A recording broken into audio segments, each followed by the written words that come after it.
What is up, YouTube? It's your girl Evelyn, and today I'll be tier ranking a handful of random lesbian rom-coms because I got nothing. Before we dive in, here's a super quick rundown of the tiers. The first and lowest tier is This Ain't It. This tier is reserved for movies that ain't it. The next tier is Not My Cup of Tea. These are films that I personally don't like, but can see why other people do. The next tier is Freaking Legit. These are movies that are generally above average. The runner-up tier is Plastic Off the Sofa, a name inspired by our musical Lord and Savior Beyonce. These are films I would recommend to almost anyone. And the last and highest tier is Talented, Brilliant, Incredible, Amazing, Show-stopping, spectacular, never the same. Totally unique, completely not ever been done before, unafraid to reference or not reference, put it in a blender, shit on it, vomit on it, eat it, give birth to it.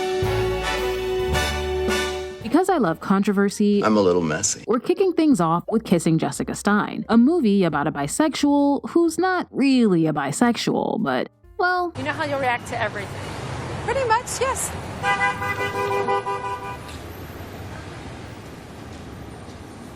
I guess you're right. You seem to know yourself pretty well. if you can get past the movie's more problematic elements, Kissing Jessica Stein is actually well-written, funny, and charming in an old-school classic rom-com kind of way. So at the risk of being rightfully shamed for my questionable taste, Kissing Jessica Stein is Plastic Off the Sofa. Fight me. I think it's safe to say Crush is everyone's favorite recent lesbian teen rom-com from a streaming platform released in 2022. It's a little edgy and a lot cute. You can stretch and then we can start on 3 miles. 3 miles? That is 2.9 more miles than they said I have to run. 2.94 miles. You're confusing miles and meters. I think you're confusing me with the metric system. Now, no disrespect to whoever wrote Crush. In fact, I liked Crush a lot, but it does feel like it was written by a 36-year-old who never logs off Twitter, ever. Don't get me wrong, the movie is hilarious, but it also hasn't been outside in 3 weeks. Because of that, Crush isn't quite Plastic Off the Sofa, but it is definitely a high freaking legit. I have complicated feelings about Jenny's Wedding. On one hand, it's not good, but it should have been. Or at least it could have been. Jenny's Wedding was written by the same folks who wrote Beaches, a movie designed to rip your still beating heart out of your chest and eat it in front of you. It's true. Now, Jenny's Wedding was obviously not meant to be a light and fluffy rom-com. But you're like me, you know? We even like the same things. I always thought you were like me. I don't know if it was a last-minute marketing decision or a finances thing, but they definitely filmed a bunch of super serious scenes, slapped some up-tempo music on them in post, and called it a day. This movie had so much potential, but potential is just that, potential. And even though I don't want to, I have no choice, because Jenny's Wedding just ain't it. Happiest Season, a weirdly controversial lesbian rom-com. So her parents believe their straight daughter brought home her lesbian friend for Christmas? Not exactly. They also think that I'm straight. Have they ever met a lesbian?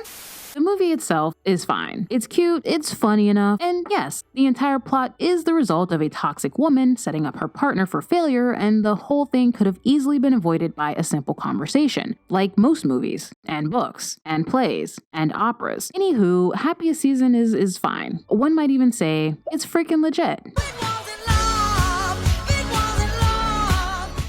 Dating Amber is the most underrated movie on this tier list, and for all you Dairy Girl fans, it's also set in 1990s Ireland during the Troubles, and is about Eddie, a gay boy, and Amber, a gay girl, who pretend to date. You can say it. Gay. I'm gay. You're gay. We're gay. Okay, well, just Two because we big are. Just gays because we in a are. big gay wall. Whatever it is, stop saying it. Stop saying Gay. it. Just stop. And there's nothing gay about the wall.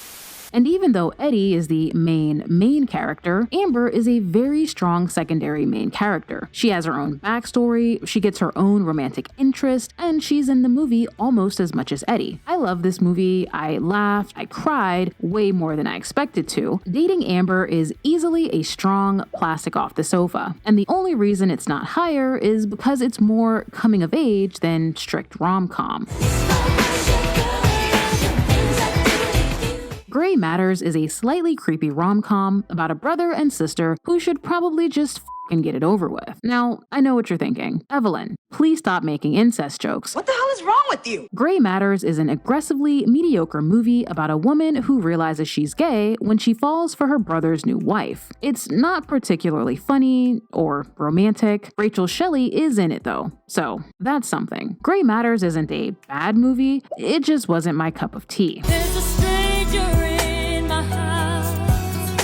Duck Butter is the kind of movie you either hate or you just don't like very much. It's about two strangers who decide to spend 24 hours together and have sex every hour on the hour. I have questions. I want to see you getting angry. You're so beautiful. Shout it to the moon. So I actually liked Duck Butter. Well, I liked about 75% of Duck Butter. It was originally written for a heterosexual couple, and at times it definitely shows. But they tried, and because of that, it's a solid freaking legit for me. You'll probably hate it though. I took her out, it was a Friday night, I woke alone. Life Partners is about two best friends who act like lovers but aren't lovers. I should have known that as soon as you found someone else to couple up with, that you'd be done with me. Yes, I'm less available to you now than I was when there was no one else in my life. Life Partners is a super cute, funny film about growing up, growing apart, falling in love, and just late 20s life confusion. And look, it's not a perfect movie, but it exceeded my expectations, so I'm giving it a very high freaking legit. If you've been subscribed to the channel for a while, then you already know how I feel about saving face. Seriously, well, why don't you just tell her? She knows. She kept setting you up with guys. Oh, I'm sorry. You don't know my mom. Exactly. 你有没有男朋友啊？ It's one of my favorite lesbian movies of all time. It's funny, it's sweet, it's romantic, it's well written, and it is still better than 99% of all lesbian movies that have come out since. Fight me. Imagine me and you, I do.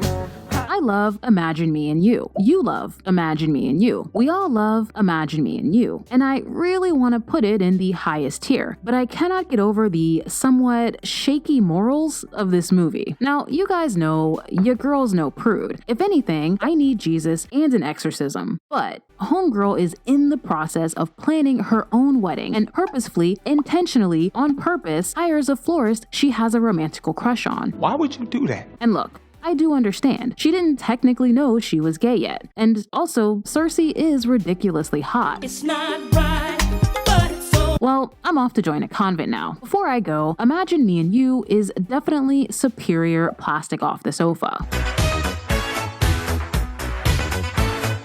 I am a sucker for a movie with a message. I think film can be a very powerful medium, and why not use it for good sometimes? Ellie, Abbie, and Ellie's Dead Aunt is a wholesome teen rom-com with a great message, but a not as great execution. It's about a closeted teen who gets visited by the ghost of her dead gay aunt. Now, I love a good Dickensian tale as much as the next modern-day gal, but the ghost thing did come off a little hammy, which honestly isn't that big of a deal. But what is a big deal is the romantic leads in this movie are incredibly incompatible, and not in a 10 things I hate about you opposites attract kind of way. Sure, they have some genuinely cute and flirty moments, but as the movie progresses, their incompatibility becomes more and more apparent, and you start to wonder if there's just no other gay women in their town. Also, the main character, bless her heart, is insufferable. I'm sorry, but Ellie, Abbie, and Ellie's Dead Aunt just ain't it. Let It Snow is a teen rom-com about snow. Is it though? I did watch it, but it's been a while. Although I do recall realizing immediately that I was not the target demographic for this movie. But if you're under 12, this will probably be your cup of tea. It just wasn't mine. I think that I found myself a cheerleader. It's only right that I end the video with the best of the best. Not only is But I'm a Cheerleader my favorite lesbian rom-com, but to this day, it's still my favorite lesbian movie of all time. Now, I know there are quite a few lesbian rom-coms I didn't rank in this video, so be sure to let me know in the comments if you want a part 2, and if so, what other rom-coms should I rank? As always, thank you so much for watching, and I want to give a quick shout out to my newest patron, Audrey. You have my heart, and we'll never be worlds apart. Thanks again for watching, and I'll see you in the next one.